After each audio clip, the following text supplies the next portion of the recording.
And now it is our pleasure for the very first time to talk to one of the great prospects, maybe the greatest prospect coming out of the whole island at the moment. It is none other than Paul Hughes, and he might have a bit of news to break for us as far as I hear. Paul, take it away, sir. I do indeed. 4 weeks' time, I will be fighting Jordan Vucenic for, in my opinion, the number one contender spot for that featherweight world title on Saturday the 12th of December. So it's a big one. It's a big one. It's what I've been working for, and that sort of the pathway's finally set for me. So it's good. It's very, very exciting. Wow. That is very exciting, man. And I mean, when you Paul Hughes dropping bombs in the bash. Yes, and where better to drop it? Exactly. And I gotta say, Paul, Vucenic coming off the Steve Amiable fight, and Amiable obviously fought Mads Burnell for the title before. I'm hearing Morgan Charrière has a new opponent he's going to take on for the featherweight title. I completely agree with you, and this is something you've been saying since the start of this year, that you'll be knocking on the door of that title shot by the end of this year. And 7-0. It is quite a record to take into that title fight. First of all, just tell us about your feelings towards Vucenic. Like, I mean, you must be impressed with him to sign the dotted line for this fight after that win over Amiable. What do you think of him? Of course, mate. I think he's a beast. I think he's a very good fighter. And personally, I think this is the best fight in the division to make. This is the two top guys that, of course, aren't fighting for the belt yet. I think this is absolutely the number one contender spot. There's no other way around it. We're the two best up and coming guys, and probably the most hype around us as well. Definitely more hype around myself, I believe.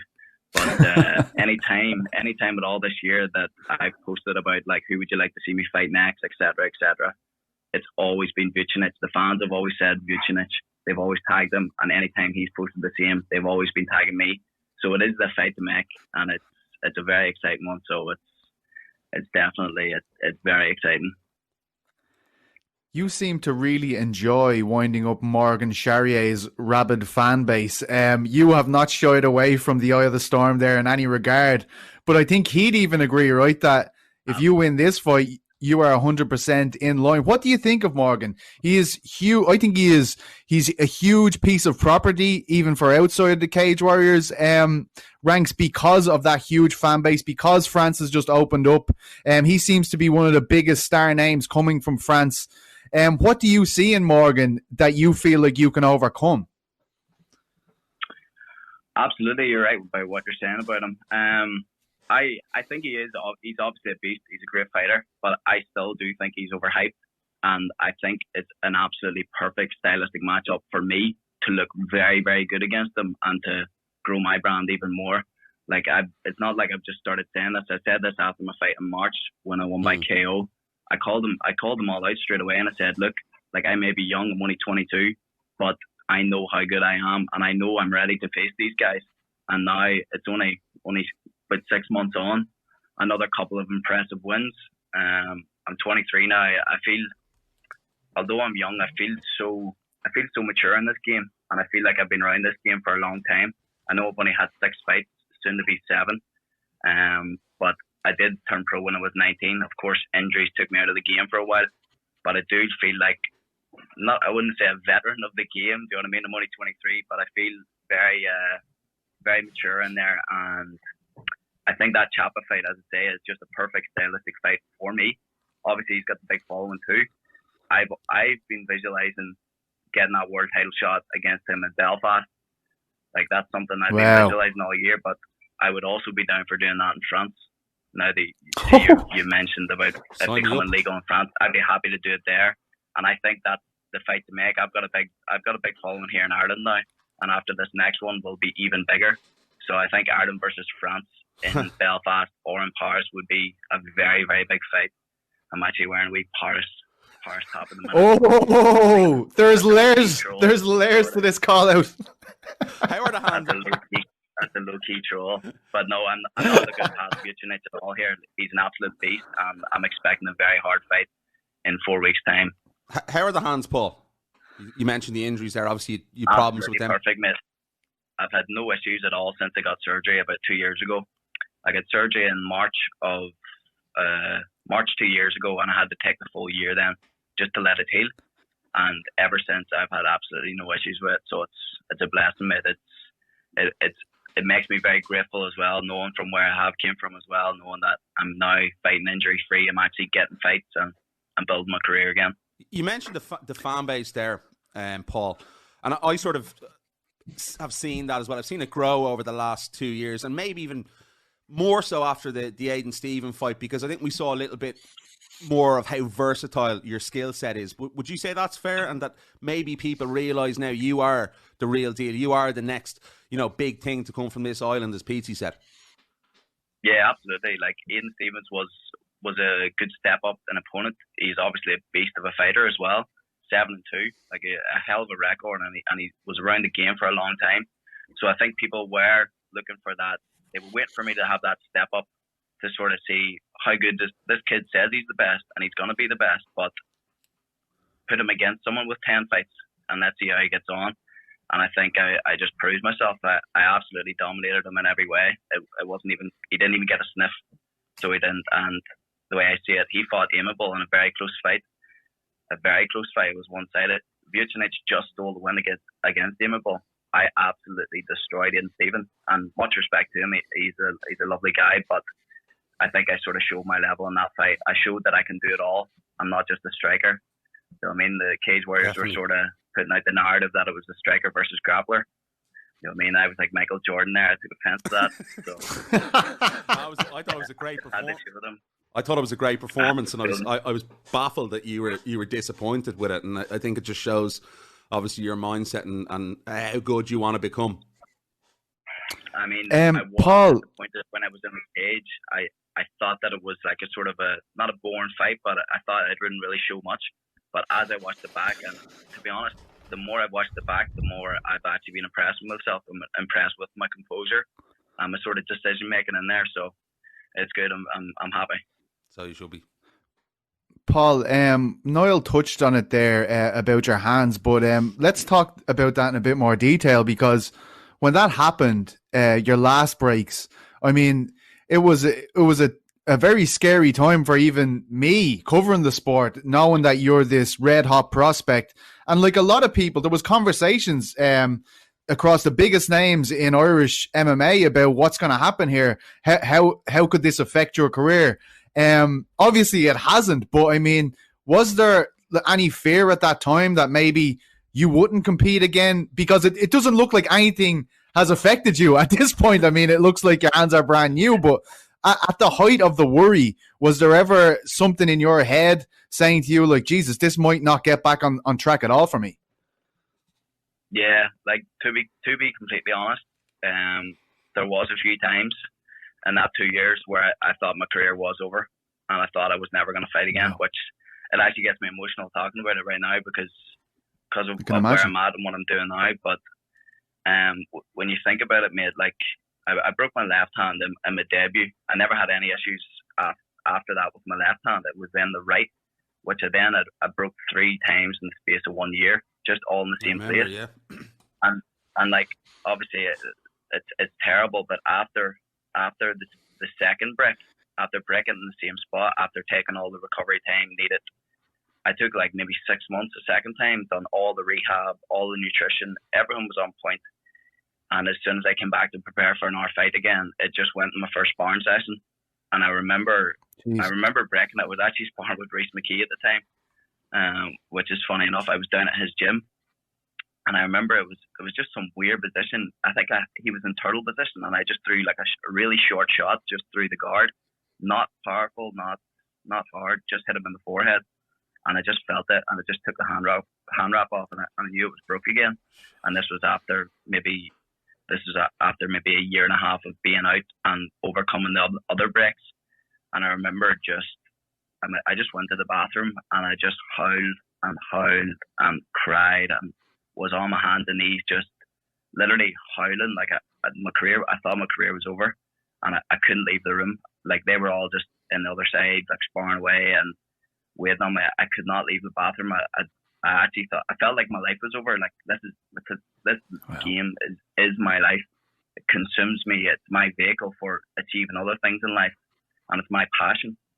And I remember just getting out of the gym and driving to A&E, and I was just howling. Like, I couldn't believe it. With a real deep pain that I was feeling. And I got it after that, a few weeks later, luckily, shout out to Paul McCormick, a physio, got me in to see like the top surgeon in the country, like that works with hands. And he just looked at it and says, look, if you're going to fight again, you're going to need to get surgery on this. And he got me in the week later for surgery. And he says, look, if you want this to heal, it's going to be the full year you're going to have to take here. So I listened to that. I went off, done a bit of travel in Australia, and then came back at the start of last year. And the rest is history. I haven't had any issues with it since. So it's good. Brilliant. It's amazing, man. It really is. It's incredible. And I'm so happy that everything is working out the way we all expected it to, based on your amateur and your early pro fights. But you mentioned Rhys McKee's hard head there, and he showcased that hard head at the weekend, of course.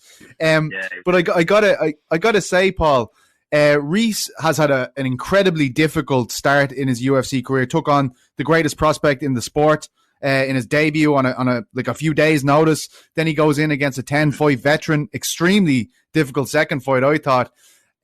Obviously, it hasn't gone his way. Does that kind of fill you with a kind of I don't know, like a bit of dread, considering where we held Rhys, how big we thought he would be once he hit the UFC, and not to say he still can't do that, but just I guess this isn't the perfect entry we expected. What have you taken from that Rhys McKee's 2 defeats? As you say, mate, like he went up against a top prospect in the first. Like, I still believe that Rhys could have clipped him. Do you know what I mean? Rhys has got hands of stone. Do you know what I mean? He's got the capability to knock anyone out at any time. And as you say, the second fight, Morano's an absolute beast. Like, I don't know I don't think he's ranked, and I think that's why they give it to Rhys. But like, he's a veteran in the UFC and is always in good hard fights. So I don't know what the UFC were doing there. Like, maybe, like, obviously they know how good Rhys is. We all know how good Rhys is. I think just a couple of tweaks on Fight Night, and he has the beating of Morano again. I think he was just looking for that KO in the first, and ended up just getting clipped a few times and just going for the brawl. But Rhys is going to learn from this, as he always does. Rhys always comes back stronger. Anytime there's a wee blip, he always comes back stronger. And look at, like, nobody has the mindset of Rhys. I mean, there's very few people that have the mindset of Rhys, where he is willing to die in there, and he's willing to eat any shot, as you've seen on Saturday, and just keep coming forward. And he'll take a few just to land that one strike. And I think with a few small adjustments, like, Rhys will be in there KOing people in his next fight again, and all the hype will be back around him. Fingers crossed. Absolutely. Definitely. Paul, like, Rhys is a very good friend, and I've trained a lot with him. Like, he is an absolute beast. So you'll see him in the next fight. Like, he will be doing very, very well. Before you go, Paul, there's a very important thing we need to ask you about. Something that unearthed itself on this podcast probably 2 months ago. It was an interview we had with Ian Garry, where we asked him, who is the hottest prospect in Ireland? Is it Ian Garry or is it Paul Hughes? Now, unsurprisingly, I don't think this is going to make any headlines, but Ian picked himself, believe it or not. And I know you two have this rivalry, and I love it. And I love the rivalry. It's brilliant. I loved when you were on the same card with Cage Warriors, and there was a buzz going around. Sorry, the Trilogy event, you were both on those cards. And it really is, it's really getting something going with Irish fans as well. They enjoy the crack you two have. But there's also a little edge of seriousness. I feel that both of you are like, hang on, mate. It is actually me. So the floor is yours, Paul Hughes. Tell us why you are the greatest prospect in the Irish sport, please. Look, me and Ian, we're literally the same, mate. We're both ultra competitive. You know what I mean? We are ultra competitive, the both of us. It's all good. It's all in good fun. It's all in good nature. 99% of the time.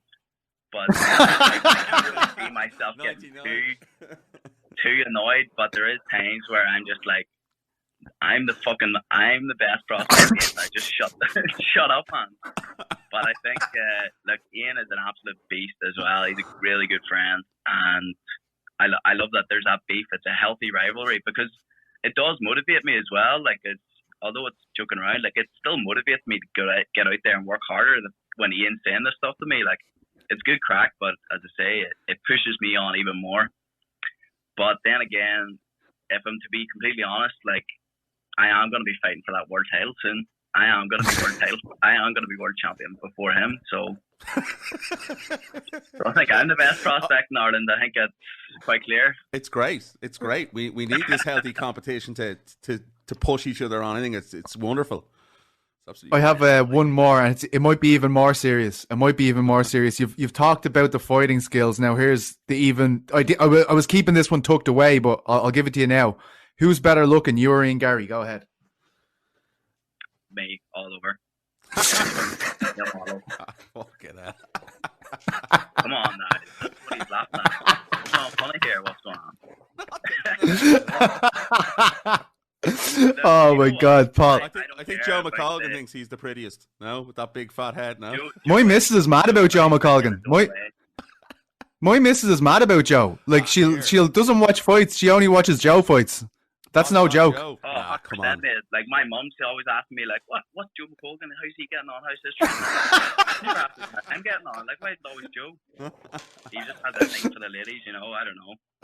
Jesus. It's because he's a good Christian. Yeah, that's it. Fuck Joe.